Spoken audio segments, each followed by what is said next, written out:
పాత్రికేయ మిత్రులకు నమస్కారం. నిన్న తుపాకీ రాముడు, ఇక తుపాకీ రాముడు అంటే మీకు కొత్తగా చెప్పాల్సిన అవసరం లేదు.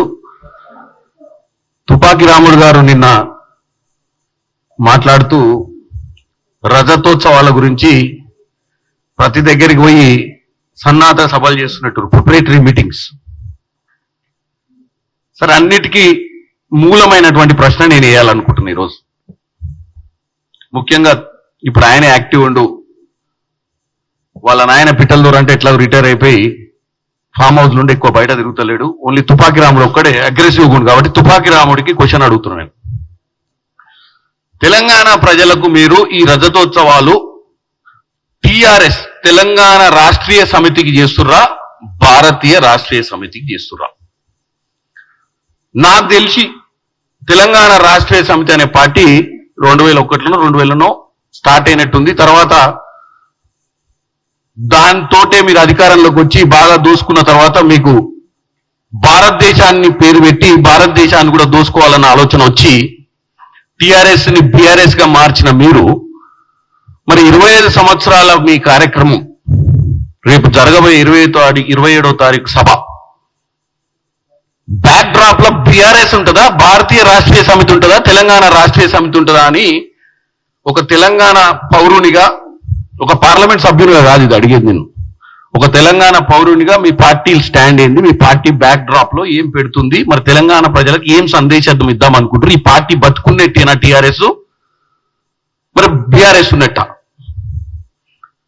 కేటీఆర్ గారు జరగబోయే ప్రచారంలో మరి దానికి కూడా సమాధానం చెప్పాలి నా ప్రశ్నకు. ఇక పోతే యువరాజు, తుపాకీ రాముడు చాలా ఉన్నారు, ఆయన చాలా బ్రహ్మాండమైన పేర్లు ఉన్నాయి ఆయనకు. గతంలో ఏ రోజు గతంలో ఉన్నటువంటి ముఖ్యమంత్రులు స్మరించుకోలేదు, కానీ నిన్న స్మరించుకోరు. హైటెక్ సిటీ కట్టిన చంద్రబాబు నాయుడు, ఆరోగ్యశ్రీ తెచ్చిన రాజశేఖర్ రెడ్డి గారిని స్మరించుకుంటూ కేసీఆర్ గారు మళ్ళీ సీఎం కావటం చారిత్ర అవసరం అని చెప్పిండు. వాళ్ళిద్దరిని గుర్తు తెచ్చుకున్నాం, ఎందుకంటే గతంలో వాళ్ళని ఎన్నోసార్లు తిట్టిర్రు అవసరానికి. మళ్ళీ నిన్న వాళ్ళ నాయనని పొగుడుకోనికే వాళ్ళిద్దరిని బేస్ తీసుకొని, సరే ఒక ఆయన హైటెక్ సిటీ కట్టినందుకు చరిత్రలో మిగిలిపోయిండు, ఒక ఆయన ఆరోగ్యశ్రీ తెచ్చినందుకు చరిత్రలో మరి మీ నాయన ఎందుకు చరిత్రలో మిగాలనో నాకు అర్థం కాదు. కాళేశ్వరం కట్టినందుక 8 లక్షల కోట్లు అప్పు చేసి నెలకు 8,000 కోట్లు వడ్డీ కట్టిస్తున్నందుక? దేనికి కేసీఆర్ గారు చరిత్రలో మిగిలాలి? మళ్ళీ అంత అర్జెంట్గా ఆయన ముఖ్యమంత్రి అవసరం దేనికో కూడా చెప్పాలి. ఇలా అర్జెంటుగా రాష్ట్ర ప్రజలు దురదృష్టవంతులు, ఎందుకంటే మీకు ఓటేయలేదు కాబట్టి. ఇప్పుడు అర్జెంటుగా కేసీఆర్ గారు అవసరం ఉంది, కేసీఆర్ గారిని ఇమీడియట్ గా ముఖ్యమంత్రి అంటే ఒప్పుకోదు కదా రాజ్యాంగం, ఎన్నికలు కావాలి కదా మళ్ళా. ఇప్పుడు అర్జెంటుగా వచ్చి ఏం చేయాలి? ఆల్రెడీ దోసుకునే సరిపోలేదా అంటే ఇంకా టార్గెట్ మిస్ అయ్యిరా? ఇంకా టార్గెట్ మిస్ అయ్యి ఇంకా కూడా మిగులు రాష్ట్రంగా ఉన్న రాష్ట్రాన్ని నీళ్లు, నిధులు, నియామకాల నినాదంతో తుంగలోకి తొక్కి మళ్ళా మమ్మల్ని అధికారంలోకి తీసుకురమ్మని అడగడానికి తుపాకీ రాముడు గారికి ఏంది నీ బాధ ఏంది నాకు అర్థం కావట్లేదు. మీరు వద్దనే కదా తెలంగాణ ప్రజలు మిమ్మల్ని ఇంటికి పంపించింది. సంవత్సరం మీద 6 నెలలు కాకముందే మీ బాధ ఏంది? ఇప్పుడున్న ప్రభుత్వం మీద మీ విష ప్రచారం ఏందో నాకు అర్థం కాలే. ఆ రోజు మొత్తం తెలంగాణ తేవడానికి మేమే కారణమని చెప్తుండు. ప్రజా గొంతుకగా ఉన్నటువంటి మా పార్టీ, ప్రజల కోసం పోరాటం, ప్రజా గొంతుకగా వచ్చిన మీ పార్టీ, సోనియా గాంధీ గారు కరీంనగర్కి వచ్చి 2007లో తెలంగాణ ఇస్తా అని ఇచ్చిన మాట నిలబెట్టుకొని తెలంగాణని ఇస్తే దోచుకున్నటువంటి గొంతులకు వచ్చినటువంటి పార్టీ మీ పార్టీ. గొంతుక కాదు, తెలంగాణ ఇచ్చింది కాంగ్రెస్ పార్టీ. తెలంగాణ ఇచ్చింది కాంగ్రెస్ పార్టీ. చెప్పింది సోనియా గాంధీ, మీరు గెలిస్తే తెలంగాణ ప్రజలు మిమ్మల్ని నమ్మి మిగులు రాష్ట్రాన్ని మీ చేతిలో పెడితే 8 లక్షల కోట్లు అప్పు చేసి ఇలా సిగ్గు శరం లేకుండా రోడ్ల మీద పోయి మీ పిట్ట కథలు చెప్పుకుంటురా మీరు? దేనికి గుర్తుపెట్టుకోవాలి? నువ్వు అమెరికాలో ఉన్నావు, మీ కుటుంబంలో మీ సోదరి అమెరికాలో ఉంది. ఉద్యమం చేసేటప్పుడు మీ నాయన ఏం చెప్పొచ్చిండు? ఉద్యమం చేసేటప్పుడు 2000 పార్టీ పెట్టిన రోజు గుర్తుపెట్టుకోండి. ఆ పార్టీలో ఆ రోజు ఈరోజు కళ్యాణ్ యాదగిరెడ్డి గారు లేరు, సత్యనారాయణ గారు లేరు. 5 సభ్యులతో మొదలైన పార్టీలో మీ నాయన ఒక్కడే ఉండు, ఆయన 5 కొడుకులు తప్ప ఇంకెవడు బతకలే ఈ పార్టీలో. టైగర్ నరేంద్ర లేడు. నిన్న మొన్న మా పార్టీలో విజయశాంతి గారికి ఎమ్మెల్సీ, ఆమె కూడా లేదు మీ పార్టీలో. ఎవరుర్రా మీ పార్టీలో? తుపాకి రాముడు, రబ్బర్ చెప్పుల హరీషు, లిక్కర్ కవిత, హ్యాపీ రావు, నువ్వు మీ నాయన అంటే 5 ఉన్నది ఎవరు? పార్టీ ఆవిర్భావం చెందిన రోజు ఉన్నటువంటి 5 నాయకులు ఎక్కడుర్రు? వాళ్ళ కుటుంబ సభ్యులు ఎక్కడుర్రు? వాళ్ళ పరిస్థితి ఏంది? ఈ రోజు టిఆర్ఎస్ పేరు మార్చి బీఆర్ఎస్ పెట్టుకొని రథోత్సవాలు చేసిన సిగ్గు శరం ఉండాలి మనకు. తెలంగాణ పదాన్నే తీసేసిన వాళ్ళు మీరు. భారతీయ రాష్ట్రీయ సమితి అని పెట్టుకొని 2 ఏళ్ళు రాలేదు, దోసుకున్న పైసలతో రథోత్సవాలు చేసుకుంటే తప్పు పడతలే. బరాబర్ తెలంగాణ ప్రజలకు చెప్తున్నా, ఎంతైనా పెడుతున్నారు వీళ్ళు పైసలు. రేపు జన సమీకరణ కోసం ఇంటింటికి ముట్టాల్సిందే పైసలు, ఇంటింటికి రథోత్సవాల పేరు మీద తీసుకొని ఉత్సవాలు చేసుకోమని చెప్తున్నా ఊర్లలో. మన దగ్గర దోసుకున్న డబ్బే ఇది. 8 లక్షల కోట్లు అప్పులో కమిషన్లు దండుకున్న డబ్బే వాళ్ళు ఇవాళ మీకు తిరిగి పంపించి రథోత్సవ సభలు పెడుతున్నారు.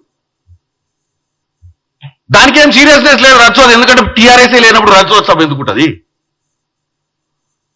బీఆర్ఎస్ పార్టీ వచ్చిన తర్వాత టీఆర్ఎస్ఏ లేనప్పుడు రథోత్సవం ఏముంది ఇంకా? సో ఆ డబ్బులు తీసుకోవాల్సిందే, ఇంటింటికి ముట్టాల్సిందే, రాని వాళ్ళు కూడా వీలైతే అక్కడ ఉన్నటువంటి లోకల్ రిప్రజెంటేటివ్ వసూలు చేయాల్సిందే. దేనికి? మన గురించి మన చరిత్రలో మిగిలిపోవాల్సినంత గొప్ప నాయకుడు కేసీఆర్ దేనికని అడుగుతున్నా. నేను కాపలా కుక్క లాంటి వాడిని, నా కుటుంబ సభ్యులంతా అమెరికాలో సెటిల్ అయ్యారు, మాకు ఏమి అవసరం లేదు, మాకు రాజకీయ ఆకాంక్ష లేదు. నిన్న కూడా చెప్తుండే ఆయన, మళ్ళా గదే పాతాలని ఆయన చెప్పిన ముచ్చటి. మాకెప్పుడు కూడా పదవి మీద ఆంక్షలు లేవు, మాకెప్పుడు కూడా రాజకీయాలలో ప్రజల సేవే తప్ప, ప్రజలకు పోరాటమే తప్ప అని నిన్న రాజన్న నేను మీటింగ్లో చెప్తుడు.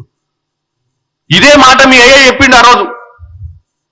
నేను కేవలం తెలంగాణ తేవడమే నా లక్ష్యం అని, తెలంగాణ తేవడానికే నేను ఉద్యమం చేస్తున్నా, తెచ్చుడో చచ్చుడో అని చెప్పి ఆ రోజు ఇట్లాంటి పిచ్చి మాటలు చెప్పి, కాపల కుక్క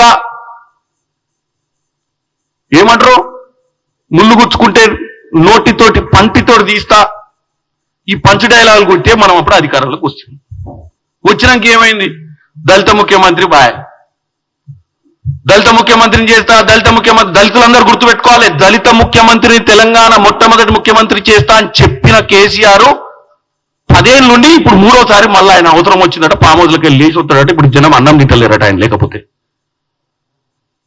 ఇప్పటికైనా మేము అధికారంలోకి వస్తే, నిన్ననే కులగణన చేసినాం బీసీలు, మరి బీసీల శాతం ఎక్కువ ఉంది, మా నాయన కాదు ఈసారి మంచి బీసీని చేసి ముఖ్యమంత్రిని చేస్తానన్న చెప్తే కొద్ది గొప్ప తెలంగాణ ప్రజలు ఆలోచిస్తారు. మళ్ళా మా నాయన వస్తాడు, లేవనికనే చేత కావట్లేదు, బయటికి రానికనే తిరగనికనే ఓపిక లేదు, మళ్ళీ వచ్చి 3వసారి ముఖ్యమంత్రి కావాలని కొడుకు అడుగుతుండ అయ్య కోసం. దేనికి? ఆ రోజు నీళ్లు నిధులు నియామకాల నినాదంతో తెచ్చుకున్న తెలంగాణలో మిగులు రాష్ట్రాన్ని 8 లక్షల కోట్లు అప్పు చేసినందుక? 3 ఎకరాలకు దళితులకు ఇస్తా అని చెప్పిన భూమి ఇయ్యనందుక? కేజీ టు పీజీ ఉచిత విద్య ఇచ్చి ప్రతి ఇంట్లో ప్రతి వాడికి ఉద్యోగం వస్తుంది, చదువుకుంటాడు, నెలకు 2 లక్షల ఉద్యోగాలు ఇచ్చినందుక? ఏకకాల రుణమాఫీ చేసినందుక? 2014, 2018 మేనిఫెస్టోను సంపూర్ణంగా కంప్లీట్ చేసినందుక? దేనికి మిమ్మల్ని అధికారంలోకి తీసుకురావాలి మరొకసారి? దేనికి? ప్రజలు ఈరోజు తెలంగాణ ప్రజలు మీ నాయనను గుర్తు చేసుకోవాలి, చరిత్ర గుర్తుపెట్టుకోవాలి. ఇప్పుడు అర్జెంటుగా మళ్ళీ సీఎం కావడానికి చారిత్ర అవసరం ఏందో చెప్పాలి. మైకు దొరికింది కదా అని చెప్పి సరే చరిత్రను తిరగరాస్తే, పాపం చరిత్ర చదవనోళ్ళు ఔరంగజేబ్ గురించి చెప్పు, అక్బర్ గురించి చెప్పు, రాణి రుద్రమదేవి గారి గురించి చెప్పండి, నిజాంల గురించి చెప్పండి, ఇంటరు. ఎందుకంటే చరిత్ర చాలా మంది చూడరు కాబట్టి. అరే కళ్ళ ముందు చరిత్ర చూసినాక మళ్ళీ నువ్వు చరిత్ర తిరగరాజు మళ్ళీ మీ నాయన మహానుభావుడు అని చెప్పడంలో ఏమి మతలబు ఉంది? ఇవాళ మీరు కాంగ్రెస్ పార్టీ సంవత్సరాల పాలనలో మంచి ప్రతిపక్ష పాత్ర పోషించమని చెప్తున్నాను. ఉద్యమ పార్టీ 10 ఏళ్ళు అధికారంలో పార్టీ, సంవత్సరంన్నరలో మేము ప్రతిపక్షాలలో కూడా బ్రహ్మాండంగా ఏం చేస్తున్నావు? బ్రహ్మాండమైన రోజు విష ప్రచారమా? జరుగుతున్న కార్యక్రమాలు భూభారత్, సన్నబియ్యం, ఇట్లాంటి మంచి చారిత్రమ ఇంటిగ్రేటెడ్ స్కూల్స్ మీరు కేజీ టు పీజీ చేయండి. మేము ఈ రోజు 200 కోట్లు ప్రతి నియోజకవర్గానికి పెట్టి కేజీ టు పీజీ స్కూల్ చేసి వీటిలో పాల్గొనండి. వాటిని మీరు ఎట్లా చేయలేకపోయారు, మీరు దోసుకొని పోయారు. మేము ఏదో చేస్తున్న దాంట్లో ఏమైనా చిన్న చిన్న తప్పులు ఉంటే కరెక్ట్ చేయండి. మీరు ఏకకాల రుణమాఫీ ఏ రోజు చేయకుండా 21,000 కోటి, సరే దాంట్లో కొద్దిగా కొంతమందికి అందలేదు అనేది నేను కూడా ఒప్పుకుంటున్నా. అవన్నీ కూడా మేము సరిదిద్ది ఇష్టమని చెప్తున్నాం. ఈరోజు మీరు చేయండి, మేము చేసినందుకా? మా పాలన గురించి మాట్లాడి మాట్లాడి మాట్లాడి మాట్లాడి విసుగెత్తుతలేదా మీకు? రోజు అబద్ధాలు మాట్లాడాలన్నాను ఒప్పుకుండాల్సిన అవసరం ఉంది. రోజు అబద్ధాలు మాట్లాడాలి. ఒక రోజు మాట్లాడవచ్చు ఏదైనా రాజకీయ అవసరాల కోసమో రాజకీయ లబ్ధి కోసమో, కానీ రోజా? పొద్దున్న లేస్తే ఒకటే లైను. ఏ పేపర్ చదివినా కాంగ్రెస్ లో ఏ పథకం అందుతలేదు. కాంగ్రెస్ కి ప్రజలు ఓటేసి బాధపడుతురు. ఏ సన్నబియ్యం దీన్ని బాధపడుతుర్రా? మరి మీరు 10 ఏళ్ళు ఉన్నప్పుడు ఈ బుద్ధి ఎందుకు లేదు ప్రజల మీద? వాళ్ళకు ఇంత సన్నబియ్యం పెట్టి వాళ్ళు మంచిగా భూమ తినేటట్టు చేయాలన్న ఉపాయం ఎందుకు రాలేదా మీకు? ఆ రోజు మిగులు రాష్ట్రమే కదా. ఈరోజు అప్పుల రాష్ట్రంలో రేవంత్ రెడ్డి గారు సర్కారు ఈ పథకం తీసుకొచ్చింది. దండిగా పైసలు ఉన్నప్పుడు ఏం బీకిరు మీరు? దండిగా పైసలు ఉంటే కమిషన్ల కోసం కాళేశ్వరం కట్టుకుంటారు. పోనీ కట్టిరు కాళేశ్వరం వల్ల లక్షల కొద్ది ఎకరాలకు నీళ్లు పారుతున్నాయి, బ్రహ్మాండంగా ఉందంటే అది కూడా ఒప్పుకుందాం. దేనికి కట్టిరు కాళేశ్వరము? ఇంట్లో పండుకొని గీతలు గీసినావు, ఇంజనీర్లను పట్టించుకోలేదు. దానికి మంచి అజిటేటర్, మంచి అడ్మినిస్ట్రేటర్ అంట ఇంగ్లీష్ లో. అడ్మినిస్ట్రేటర్ అంటే ఇంట్లో కూర్చొని ఇంజనీర్లు చెప్పింది కాదని అక్కడ సాయిల్ రిపోర్ట్ తీసుకోకుండా, ఫౌండేషన్స్ గురించి చర్చ పెట్టకుండా ఎక్స్పర్ట్ ఇంజనీర్స్ తోటి, ఇది అడ్మినిస్ట్రేటర్ అంటే. ఏం కేటీఆర్ గారు, అడ్మినిస్ట్రేటర్ ఏందో నువ్వు ఇంగ్లీష్లో కాదు తెలుగులో చెప్పాలి. మరి 10 ఏళ్ళు అడ్మినిస్ట్రేషన్ చేసి దరిద్ర పాలన ఎందుకు వచ్చేది? 8,000 కోట్లు నెలకు మిత్తి కట్టాల్సిన దరిద్రం ఎందుకు వచ్చేది? పోనీ 8 లక్షల కోట్లు అప్పు చేసినాం, పెట్టుబడి పెట్టినాం ఈ రాష్ట్రానికంటే, మరి పెట్టుబడితోటి ఉద్యోగాలు అటుపోయినాయి. 8 లక్షల కోట్లు కంపెనీలు పెట్టుంటే, 8 లక్షలతోటి ఇన్ఫ్రాస్ట్రక్చర్ డెవలప్ చేసి ఉంటే, కాంగ్రెస్ పార్టీలో వచ్చింది ఇక్కడ హైదరాబాద్ మెట్రో తప్ప తర్వాత నీ 10 ఏళ్ళ హయాంలో 1 ఇంచు మెట్రో జరిగిందా? ఇవాళ నా భువనగిరి పార్లమెంట్ ప్రజలకు అడుగుతున్నా నేను. వీళ్ళు 10 ఏళ్ళు పాలించి ఇలా సిగ్గుశరం లేకుండా మాట్లాడుతున్నారు. భువనగిరి నుంచి హైదరాబాద్ రావాలంటే రైళ్లు లేవు. పొద్దున ఒక రైలు ఉంది ఉద్యోగానికి రావాలంటే. ఇవాళ వీళ్ళు పిచ్చి మాటలు మాట్లాడతారు. భువనగిరిలో ఇవాళ వాస్తవంగా భువనగిరి కూడా హైదరాబాదే. నువ్వు లండన్లో న్యూయార్క్ అంటావు, ఈస్టాన్బుల్ అంటావు, మీ అయ్య చెప్పిన కథలు. అది లండన్ ఈస్టాన్బుల్ అయితే భువనగిరి అంత దూరం ఉంటే 15-20 నిమిషాలల్లా వాడు లండన్ సెంట్రల్కి వస్తాడు. ఉద్యోగం చేసుకొని సాయంత్రం పోయి ఊర్లో ఉంటాడు. మరి వాడు ఉపాధి ఇలా కాకపోయిందా? ఇలా పెట్టుబడి తక్కువ పెట్టుబడితో అమ్మా నాయనతో ఊళ్ళోనే ఉండి ఊళ్ళో పంట పండించుకోనో, లేకపోతే ఊళ్ళో ఏదో వ్యాపారం చేసుకునో, లేకపోతే వాళ్ళ అమ్మ నాయన ఆడు ఉంటే తక్కువ ఖర్చుతోటి ఇంటి రెంట్లు లేకుండా ఇలా భువనగిరి నుంచి హైదరాబాద్కి వచ్చి వెనుక పోలేకపోయిందా? 8 లక్షల కోట్లతోటి, 1,50,000 కోట్లతోటి ఇలా RRR 1,50,000 కోట్లలోనే ఇవాళ మూసీ నది ప్రక్షాళన, 1,50,000 కోట్లలోనే రేడియల్ రోడ్స్, 1,50,000 కోట్లలోనే ఒక ఫ్యూచర్ సిటీ. ఇన్ని డెవలప్ చేస్తా అంటున్నటువంటి రేవంత్ రెడ్డి గారి సర్కార్ని నిందించి మీరు 8 లక్షల కోట్లతోటి కొత్త ఉద్యోగాలు తేలే, కొత్త రోడ్లేలే, కొత్త మెట్రో వేయలే. ఈ హైదరాబాద్ చుట్టుపక్కల 70 కిలోమీటర్ల వరకు ఉన్నటువంటి ఊర్లు అంటే మెదక్, రంగారెడ్డి జిల్లా, మహబూబ్ నగర్ జిల్లా, నల్గొండ జిల్లా, కరీంనగర్ జిల్లా అన్ని కనెక్టివిటీ కదా. ఇలా అందరు ఊర్లలో ఉండుకొని హైదరాబాద్కి వచ్చి మెట్రోలో అమెరికాల లెక్క జమ్మని స్పీడ్లో వచ్చి గంటల అరగంట చేపట్ల హ్యాబిట్స్ కాడ దిగేటోడు హ్యాబిట్స్, అమీర్పేట కాడ దిగేటోడు అమీర్పేటలో దిగి ఉద్యోగాలు చేసుకొని సాయంత్రం కల్లా 5 ఇంట్లో పడుతుంది. నువ్వు కంపెనీలు తెచ్చుంటే అందరికి ఉద్యోగాలు వచ్చాయి. ఏ ఇంట్లో కూడా ఈరోజు ఈ పథకాల కోసం నోరెప్పలిచ్చి కూర్చోవాల్సిన అవసరం ఉండకపోయేది. మీరు దౌర్భాగ్య పాలన, దౌర్భాగ్యం అంటే 1,50,000 కోట్లు పెట్టిన కాళేశ్వరం కుప్ప కూలిపోయి నీళ్లు లేక పైనుంచి వచ్చినటువంటి నీళ్లు ఎక్కడ ఆపుకుంటావు? పోనీ అదే చిత్తశుద్ధి నిజంగానే ఇరిగేషన్ మీద ఉంటే మరి దక్షిణ తెలంగాణను ఎందుకు విస్మరించినావు? 1,00,000 కోట్లు ఆడబెట్టినోని 1,50,000 కోట్లు ఆడబెట్టినోని 5-10 వేల కోట్లు పెట్టి మిగతా ఇక్కడ కంప్లీట్ అయితే 5-6 లక్షల ఎకరాలు బారేది కదా. ఎందుకు?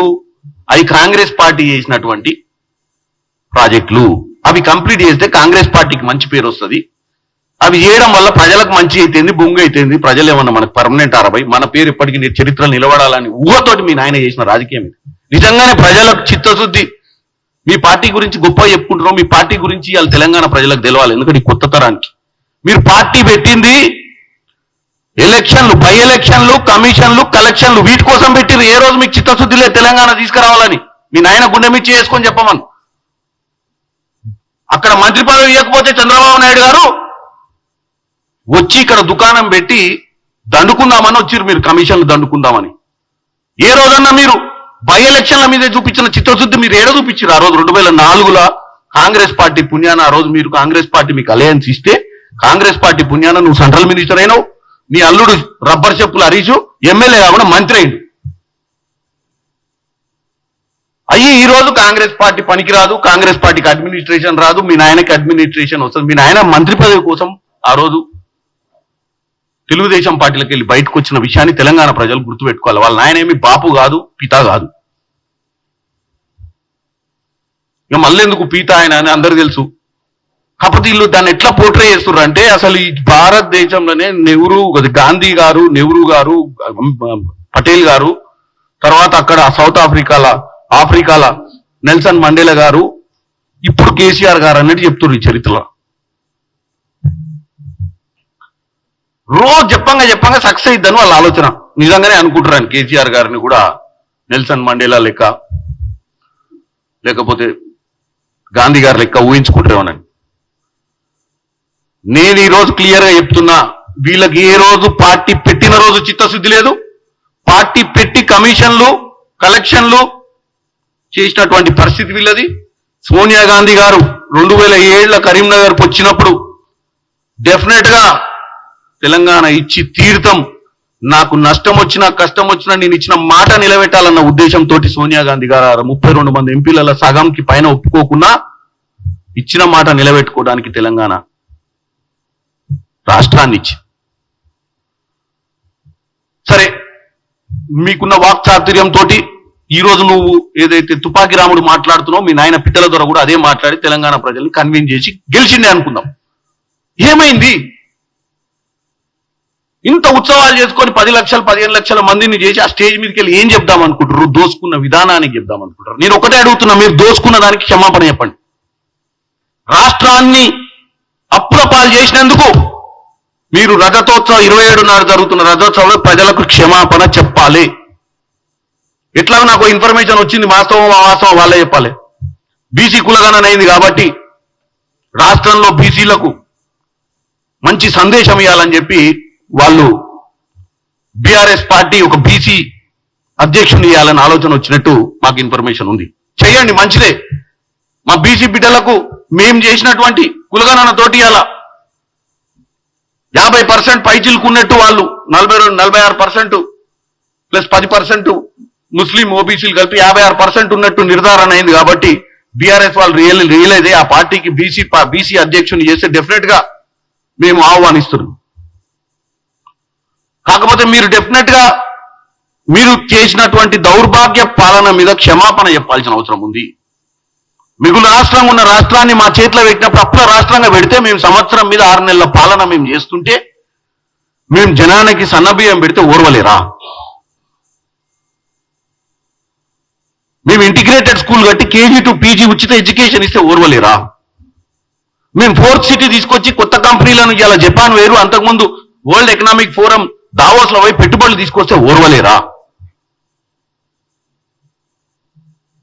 మహిళలు ఉచిత బస్సులో తిరుగుతుంటే ఓర్వలేరా? 200 యూనిట్ల కరెంట్ ఇస్తే ఓర్వలేరా? 500 రూపాయల సిలిండర్ ఇస్తే ఓర్వలేరా? దేనికి బాధ? 10 ఏళ్ల మీ పాలనలో మీరు సన్నబియ్యం పెట్టలేదు, ఏకకాల రుణమాఫీ చేయలేదు, 2 లక్షల ఉద్యోగాలు ఇవ్వలేదు, కొత్తగా ఇన్వెస్ట్మెంట్లు చేయలేదు, తెచ్చి ఇక్కడ 1,00,000 ప్రైవేట్ ఉద్యోగాలన్నావు. గ్రూప్ 1, గ్రూప్ 2, గ్రూప్ 3, గ్రూప్ 4 పెట్టలేదు. అది పక్కన పెట్టండి, కోర్టుల కేసులు వేయించుకున్నారు మీరే, వాటిని పోస్ట్ పోన్ చేసి పోస్ట్ పోన్ చేసి గత ప్రభుత్వంలో సంవత్సర పాలనలో ఇవాళ లెక్కలు మనం అబద్ధాలు చెప్పొద్దు కేటీఆర్ గారు. నోరుంది కదా అని నేను కూడా నోరుంది కదా అని ఇష్టం ఉన్నట్టు మాట్లాడి నువ్వు నోరుంది కదా రోజు ప్రెస్ మీట్లు పెట్టి తెలంగాణ ప్రజలు తప్పుదో పట్టించినందుకు నీ హయాంలో 55,000 60,000 ఉద్యోగాలు ఏ సంవత్సరంలో ఇచ్చినవో నువ్వు తీసుకురా డేటా. నీ హయాంలో ఎన్నిసార్లు నువ్వు డిఎస్సీ చేసినావో నువ్వు తీసుకురా డేటా. నీ 10 ఏళ్లలో నువ్వు పీకంది మేము 10 నెలల్లో చేస్తే నువ్వు తట్టుకోలేకపోతే మొదటి సంవత్సరంలోనే ఏం చేయాలి చెప్పు మరి. మరి ఎవరు దీనికి న్యాయ నిర్ణేతలు ఎవరు? తెలంగాణ ప్రజలు. న్యాయ నిర్ణేతలు తెలంగాణ ప్రజలే. ఇంత దౌర్భాగ్యంగా రోజు కక్షగట్టి మరీ ప్రెస్ మీట్లు పెట్టి ఎక్కడ పడితే అక్కడ వేదికల మీద అడ్డగోలుగా మాట్లాడుతున్న వారికి ఎవరు బుద్ధి చెప్పాలి? మమ్మల్ని గెలిపించి ప్రజాపాలన తీసుకొచ్చిన ప్రజలే న్యాయ నిర్ణేతలు. చేసిండొచ్చు, నేనేమి ఈ సంవత్సరాల పాలన మేము బ్రహ్మాండంగా చేసిన ఒక్క తప్పు చేయకుండా చేసిండొచ్చు, కొన్ని మిస్టేక్స్ అయ్యిండొచ్చు, వాటిని కరెక్ట్ చేసుకుంటాం కదా. ప్రతిపక్ష పాత్రను కన్స్ట్రక్టివ్ గా చేస్తే మా తప్పిదాలను ఏలెత్తి చూపించి మా తప్పిదాలు ఇది ఈ 100 మార్కులు కాదు కానీ 60% వేసాం 40 తప్పిదాలు నేను చూపించే తప్పులేదు.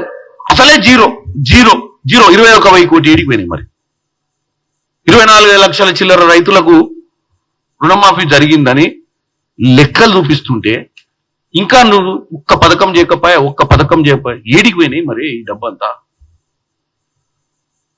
మొన్న నేను పార్లమెంట్ లో మాట్లాడినా 2.7% సెంట్రల్ గవర్నమెంట్ అగ్రికల్చర్ మీద ఈ బడ్జెట్ లో కేటాయిస్తే పోయిన సంవత్సరం నియర్లీ ఉచిత కరెంట్ కాంచి రైతు రుణమాఫీ రైతు భరోసా రైతులకు పరోక్షంగా డైరెక్ట్ గా ఇండైరెక్ట్ గా చేస్తున్నట్టు 70,000 కోట్లు తెలంగాణ సర్కార్ ఖర్చు పెట్టింది. రైతులు వినాలి ఈరోజు 70,000 కోట్లు. మన బడ్జెట్ 3 లక్షల కోట్లుంటే 70,000 కోట్లు మనం రైతు మీద పెడుతున్నామంటే మరి రైతు సంక్షేమ ప్రభుత్వమా కాదా ఇది? చెడు ప్రచారాలకు లోను కావద్దు. నా మొదటి ప్రశ్న ఈరోజు ప్రెస్ మీట్ లో అడిగిన మొదటి ప్రశ్న, రథోత్సవం టిఆర్ఎస్ పార్టీకా? ఇంకా తెలంగాణ రాష్ట్రీయ సమితి బతికుందా? తెలంగాణ సెంటిమెంట్ టీ అనేది ఉందా? మీ దౌర్భాగ్యపు ఆలోచనలకు బలై బి అయిందా? ఇది తెలంగాణ ప్రజలకు తెలియాల్సిన అవసరం.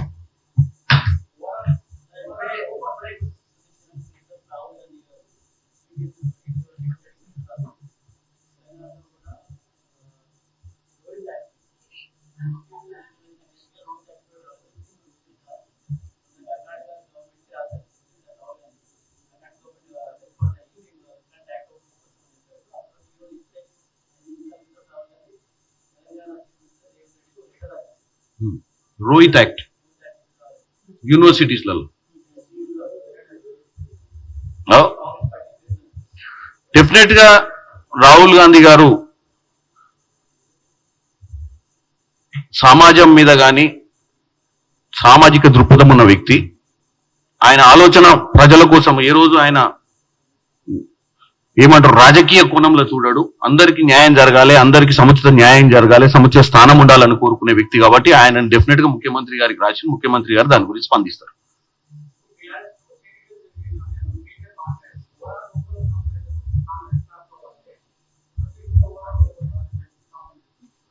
అదే చెప్తున్నా, మీరు ఇంకా నా ట్రాప్లు లేవు కాబట్టి మీరు చాలా గొప్పోళ్ళు. వాళ్ళ ట్రాప్ లో వాళ్ళు లేదు. ఎందుకంటే వాస్తవాలు మీకు తెలియలేదు. మీరు హైదరాబాద్ నుండి సుఖంగా ఉంటారు కాబట్టి కష్టాలు మీకు తెలుస్తలేవు. ఊర్లో ఉన్న వాళ్ళకు మేము పెట్టిన కష్టాలు తెలిసినాయి కాబట్టి వాళ్ళు ఓట్లు వేసిరని చెప్పినట్టు అర్థమైందా? హైదరాబాద్ సిటీలో ఉన్న వాళ్ళకు ఉద్యోగాలు ఉన్నాయి. ఈ నుంచి ఆడికి పోయి సామాన్ కొనుక్కొచ్చుకోగలుగుతారు, ఏదైనా చేయగలుగుతారు. ప్లస్ ఈ రోజు ఊర్లలో ఉన్న వాళ్ళకి తెలుసు కష్టాలు ఎట్లుంటాయి. వాళ్ళ పిల్లలు వచ్చి ఇక్కడ హాస్టళ్లలో ఉండి గ్రూప్ 1, గ్రూప్ 2, గ్రూప్ 3, గ్రూప్ 4 పరీక్షలకు ఆస్తులు అమ్ముకొని చదివిస్తున్నటువంటి పరిస్థితి తల్లిదండ్రులది. ఈ రోజు హైదరాబాద్ ప్రజలకు కూడా ఒక్కసారి ఆలోచించండి.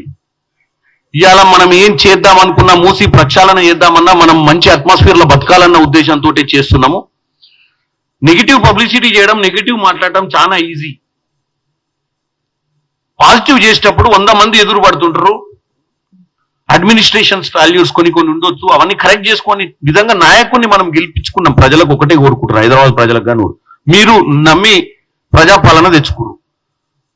నాయకులు అడ్మినిస్ట్రేషన్ లో కొన్ని లోటుపాట్లు ఉన్నప్పుడు మనం దాన్ని కరెక్ట్ చేసే విధంగా నేనైనా మీరైనా ఎవరైనా మన ప్రభుత్వాన్ని మనం సరైన దారిలో పెట్టడానికి కన్స్ట్రక్టివ్ గా మాట్లాడాలి.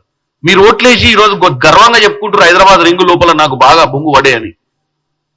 మరి పడ్డప్పుడు మరి గతంలో మంచి చేస్తున్నప్పుడు హైదరాబాద్కి మంచి చేస్తున్నప్పుడు ఎందుకు ఏడుస్తున్నావు? నిధులు ఖర్చు పెడితే నష్టమా? ఫోర్త్ సిటీ కడితే నష్టమా? ఫ్యూచర్ సిటీ కడితే ఎందుకు ఆ బాధ? ఎందుకు ఈ కక్ష సాధింపు చర్యలు? కేటీఆర్ గారు రాజకీయాన్ని ఎప్పుడు అధికారం కోసమే చూడొద్దు. మీ కుటుంబానికి వాస్తవంగా ఈ ప్రపంచంలోనే మీ కుటుంబం అంత అదృష్టమైన కుటుంబం లేదు. మీ కుటుంబం తెలంగాణలో పుట్టడం అదృష్టం. తెలంగాణ ప్రజలు మిమ్మల్ని నమ్మి అధికారం అంటగట్టుడు మీ అదృష్టం. లక్షల కోట్లు దండుకొని దండిగా ఉన్నటువంటి మీకు ఇంత గొప్ప అవకాశం ఇచ్చినటువంటి తెలంగాణ ప్రజలకు ఇంకా విషప్రచారం చేసి ఏం సాధిద్దాం అనుకుంటారు? ఆశకు కూడా అంత ఉండాలి, దోసుకుంటేవి. నేను ఇప్పుడే చెప్తున్నా, అదే డబ్బు కనుక ఒక మంచి అడ్మినిస్ట్రేటర్ ఖర్చు పెట్టుంటే ఈ రోజు రాష్ట్రంలో ఏ సమస్య ఉండకపో. వాస్తవంగా ఇది ఒక ఎకనామిస్ట్ అనే చెప్పాలి. ఎంత డబ్బు ఖర్చు పెట్టిర్రు ఇయర్లీ షీట్ తీసి ఎంత డబ్బు దేని మీద ఖర్చు పెట్టిర్రు తీస్తే 10 ఏళ్లలో ఈ రాష్ట్రము ఎస్పెషల్లీ మన భారతదేశంలో ఈ రాష్ట్రాన్ని గురించి ఆలోచించాల్సిన అవసరం ఉండకు. కొత్త రాష్ట్రము, మిగులు రాష్ట్రము, గిన్ని లక్షల కోట్లు ఏందది? ఇలా మాకన్నీ నేను మొన్ననే చెప్పిన, చినిగిపోయిన ఇస్తారాకు చేస్తే తెలంగాణలో మేము అతికిచ్చినామని, అతికిచ్చి దాంట్లో సన్నబియ్యం పెట్టి ప్రజలకు తినిపిస్తున్నామని. దీన్ని ఒకసారి కేటీఆర్ గారు ఆలోచించి నెక్స్ట్ టైం నుంచి ఏమన్నా మాట్లాడేటప్పుడు కొంత సెన్సిటివ్ గా మాట్లాడి, చదువుకున్న లెక్క మాట్లాడి వాస్తవాలు కూడా చెప్పాలని కోరుకుంటున్నాం.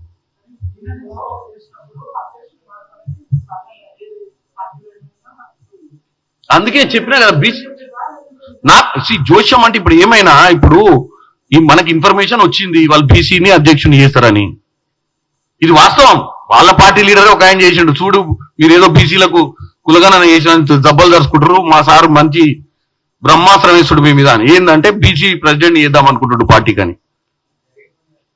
జరిగే పనే జరగని పనే వాళ్ళ ఇష్టము. నాకు తెలిసింది చెప్పడం నా ధర్మం. నేను దాన్ని ఎందుకు చెప్పినా అంటే స్వాగతిస్తున్నా అని చెప్పినా. నేను కన్స్ట్రక్టివ్ గా మాట్లాడుతున్నా. నేను ఎందుకు ఆ అంశాన్ని మీ ముందుకు తీసుకురావాల్సి వచ్చింది ఇవ్వాలంటే, కాంగ్రెస్ పార్టీ కులగణన చేస్తేనే బీఆర్ఎస్ పార్టీ రియలైజ్ అయింది మళ్ళీ మా నాయనే ముఖ్యమంత్రి, మళ్ళీ మా నాయనే ప్రెసిడెంట్, ఆయన తర్వాత నేను ప్రెసిడెంట్ అనే దాన్ని మైండ్ సెట్లకి వెళ్ళి బయటకు వచ్చిందని కృతజ్ఞత తెలియజేస్తున్న వాళ్ళకు.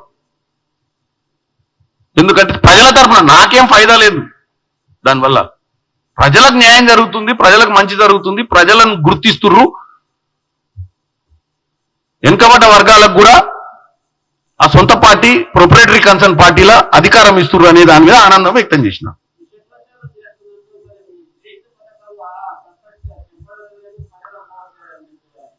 ఇప్పుడు ఈ నుంచి నేను డైరెక్ట్ ఆ భూభారత్ కు పోతున్నా. ఇక్కడ ఇబ్రాహీంపట్నంలో సన్నబియ్యం గురించి కూడా వీలైనంత మటుకు మా నాయకులు పోయి అందరి ఇళ్లలో సన్నబియ్యం తింటారు. నిజంగానే సన్నబియ్యం కరెక్ట్ పెడుతున్నారు, రోజు మీరు వీడియోలో చూస్తారు. అపోజిషన్ పార్టీకి 360 డిగ్రీలు రాయి ఇసిరేస్తారు, రిటర్న్ ఇసిరియచ్చు. రూలింగ్ పార్టీ అక్యురేట్ పని చేయాల్సి వస్తుంది. అపోజిషన్ పార్టీకి ఏముంది? సొల్లు వాగుడు వాగుతూనే ఉంటారు. అందరు వాగరట్లా, కొంతమందే ఉంటారు. అపోజిషన్ పార్టీలను కూడా నేను తప్పు పట్ట. కొంతమంది కన్స్ట్రక్టివ్ గా మాట్లాడతారు, కొంతమంది టోటల్ డిస్ట్రక్షనే వాళ్ళ యాంగిల్. సో మేము చెప్పుకోవట్లేమని ఎందుకంటారు? మహిళలు బస్సు ఎక్కిన మహిళలు ఒకటి అడుగుతాను నేను, తెలంగాణ ప్రజలు. ఈ రోజు తెలంగాణలో 24 లక్షల మంది రైతులకు రుణమాఫీ అయ్యి ఇళ్లలో ఉన్న వాళ్ళు టీవీ చూస్తూనే ఉంటారు కదా. ఒక్క పథకం కాలేదు అని చెప్తుంటే వాళ్ళు టీవీ చూసారు. మనకు అయింది కదరా పోయి ₹1,00,000, మనకు 70,000 అయింది కదరా పోయి, పోనీ మనకు 1,20,000 అయింది కదరా పోయి అని చూస్తోడు ఆలోచించాడా? కేటీఆర్ మాట్లాడేది ఏం మాట్లాడుతుండని? ఉచిత బస్సులో తిరిగే మహిళలు రోజు ఇలా మీరు నమ్మరు, హైదరాబాద్కి వచ్చి సామాను కొనుక్కొని పోతున్నారు అవసరం ఉంటే తక్కువ ధరకు వస్తుందని. మరి ఆ మహిళలు టీవీ చూసి అనుకోరా ఇది కాంగ్రెస్ ప్రభుత్వంలో కదా మనకు వచ్చిందని? 200 యూనిట్ల కరెంటు ఎవరైతే కడతలేరో బిల్లు వాళ్ళు ఆలోచించారా? కేటీఆర్ ఒక్క రూపాయి పని చేయలేదు. సంవత్సరాల పాలన దండగ పాలన అంటే మరి ఇప్పుడు 24 లక్షల మంది ఇండైరెక్ట్ గానో డైరెక్ట్ గానో బస్సులు ఎక్కే మహిళలు, ఇండైరెక్ట్ గానో డైరెక్ట్ గా సన్నబియ్యం తింటోళ్ళు, ఇండైరెక్ట్ డైరెక్ట్ రేపు ఇంటిగ్రేటెడ్ స్కూల్ కడుతుంటే అక్కడ భూమి పూజలు అయినాయి. అక్కడ ఆ ఊర్లలో మా 2,000 చిల్లర మంది విద్యార్థులకు ఉచితంగా ఇంటర్నేషనల్ స్టాండర్డ్ విద్యను అందించాలన్న ఒక ఆలోచన. ఇవన్నీ ఎవరు చేసిర్రు? 1.5 year అనే కదా సార్ చేసింది.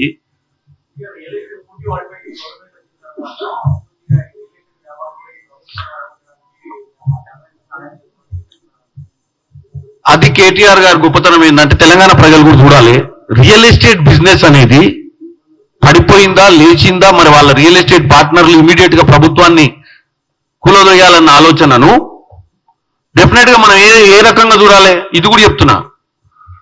8 లక్షల కోట్లు దండుకొని మరి వీళ్ళ పెట్టుబడులు ఎక్కడున్నాయనే ఆలోచన చేస్తే వీళ్ళంతా ఇన్వెస్ట్మెంట్ మొత్తం రింగ్ రోడ్ చుట్టూ పెట్టిరు రియల్ ఎస్టేట్ లో. అంతంత పెద్ద పెద్ద రియాల్టర్లు గతంలో చూడండి, రియాల్టర్లు గత 10 ఏళ్లలో ఆ స్థాయికి ఎదిగిరంటే వీళ్ళ మీద డౌట్ వస్తుంది. ఇప్పుడు రియల్ ఎస్టేట్ పడుతుందా లేస్తుందా అనేది దేని మీద డిపెండ్ అయ్యింటో తెలంగాణ ప్రజలకు చెప్తున్నాం. మనం బాగా ఇండస్ట్రీలు తెచ్చుంటే 10 ఏళ్లలో ఉద్యోగ అవకాశాలు కల్పించుంటే ఈ రియల్ ఎస్టేట్ పెరుగుద్ది. ఎందుకంటే కొత్త తరానికి ఉద్యోగాలు వచ్చి పెళ్లిళ్ళు చేసుకొని వాళ్ళు సెటిల్ అయినప్పుడు ఒక గృహం అవసరం ఉంటుంది. కొత్త తరానికి ఉద్యోగమే లేనప్పుడు ఒకవేళ పెళ్లి చేసుకున్నా బరువు బాధ్యతలు పెరిగి ఇల్లులు కొనుక్కోలేని పరిస్థితి తెచ్చింది బీఆర్ఎస్ ప్రభుత్వం. 10 ఏళ్లలో వాళ్ళు 8 లక్షల కోట్లు ప్రాపర్ ఇండస్ట్రియలైజేషన్ మీద, ప్రాపర్ అర్బన్ డెవలప్మెంట్ మీద పెట్టుంటే ఈ రోజు ఈ 70-80 కిలోమీటర్లు ఉన్నటువంటి తెలంగాణలో ఉన్నటువంటి రైతు కుటుంబాలు కానీ వాళ్ళ పిల్లలు డిగ్రీలు చేసి ఇంజనీరింగ్ చేసి వాళ్ళ ఇంటికాడ వ్యవసాయం చేసుకుంటారు. చాలా మంది ఎందుకు చేసుకుంటారు తెలుసా? ఒకటి, హైదరాబాద్ లో ఉద్యోగాలు దొరుకుతలేవు. ఎందుకంటే గత 10 ఏళ్ల ప్రభుత్వం కాళేశ్వరం లాంటి ప్రాజెక్టుల మీద పెట్టిన పెట్టుబడి తీసుకొచ్చి ఇక్కడ ఇండస్ట్రీస్ కి పెట్టలేదు. వీళ్ళు నామమాత్రం ఎన్నిసార్లు దావోస్ కి పోయినా, 8 సార్లు కేటీఆర్ పోయినా వచ్చిన పెట్టుబడులు ఏం లేవు.